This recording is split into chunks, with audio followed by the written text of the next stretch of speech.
পৃথিবীর সব মায়েদেরই মনে হয় এই টেনশনটা কাজ করে আমার মতো, যে আমার বাচ্চাটা কোনটা খাবে কোনটা খাবে না, কোন খাবারটা পছন্দ করে কোন খাবারটা পছন্দ করে না।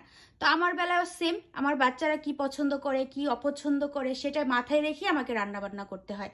তো যাই হোক, আজকে আমি রান্না করে নিয়েছি, যেখানে দেখতে পাচ্ছেন বড় বড় পটেটো দিয়ে চিকেন দিয়ে হালকা ঝোল দিয়ে রান্না করে নিয়েছি। আর এখানে এই যে সাদা পোলাও রান্না করে নিয়েছিস, মানে চিকেনের সাথে পোলাও, সাদা পোলাও হলে আমার বাচ্চারা অনেক বেশি পছন্দ করে, সেজন্য ওদের পছন্দের কথা মাথায় রেখে আমি যখনই চিকেন রান্না করি সাথে পোলাওটাও রান্না করে ফেলি, যেহেতু বাচ্চারা পছন্দ করে।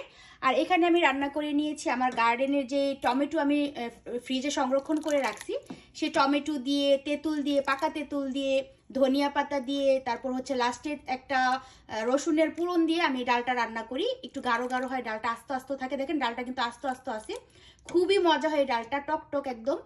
যেহেতু টমেটো আছে, তেঁতুল আছে, ধনিয়া পাতা আছে, অন্যরকম একটা ফ্লেভার থাকে। তো ডালটা রান্না করে নিয়েছি। আর এটা হচ্ছে আমার গার্ডেনের মিষ্টি কুমড়া আছে বাসায় অনেক, তো ওই মিষ্টি কুমড়া ভাজি করে নিছি। আর এখানে রাইস রান্না করে নিছি, রাইস একটু অল্প রান্না করছি কারণ যেহেতু পোলাও আছে, বাচ্চারা পোলাও থাকলে আর রাইস খাবেই না, তারপরেও এক্সট্রা রান্না করে রাখলাম যদি ওরা ডালের সঙ্গে বা মিষ্টি কুমড়া ভাজির সঙ্গে খেতে চায় যেন খেতে পারে।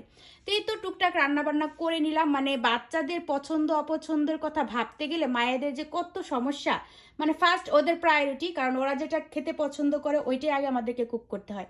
আর আমার বাসায় তো সবসময় চিকেন রান্না করে রাখা লাগে, মানে আমার বাসায় আর কিছু রান্না থাকুক বা না থাকুক, চিকেন রান্না থাকবে মাস্ট, কারণ আমার বাচ্চারা চিকেন ছাড়া একদমই খাবার খেতে চায় না অন্য কিছু।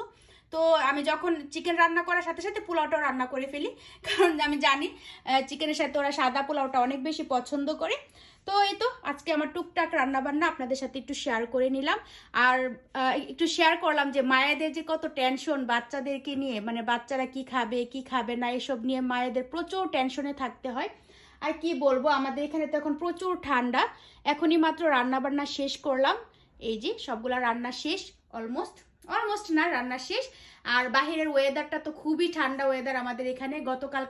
গতকালকে বলতে 2 দিন আগে আইস পড়ছে, একদিন না। এই যে দেখেন আমার গার্ডেনের আইস কিন্তু এখনো নষ্ট, মানে হয় নাই, মেল্ট হয় নাই।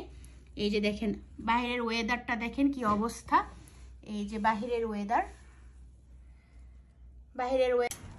এই যে দেখেন বাহিরে এখনো কিন্তু আইস মেল্ট হয় নাই, এখনো কি ঠান্ডা ঠান্ডা ওয়েদার, বিশাল ঠান্ডা বাহিরে, আইসগুলো এখনো কি হয়ে আছে, গাছপালার কি অবস্থা ঠান্ডায়।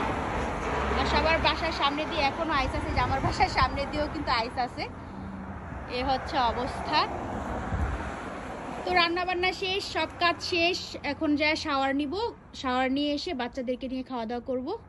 এই তো আমাদের লাইফ আমরা যারা বিদেশে থাকি এটাই লাইফ, নিজের একা একা কাজ করতে হয়, একা একা সব কিছু করতে হয়, বাচ্চাদেরকে নিয়ে টাইম পাস করতে হয়, সব কিছু এভাবেই করতে হয়। তো একটু শেয়ার করলাম যে আজকে বাচ্চাদের জন্য কি কি রান্না করলাম। তো ঠিক আছে, আজকের মতো এই পর্যন্তই, সবাই ভালো থাকবেন, আল্লাহ হাফিজ, আসসালামু আলাইকুম।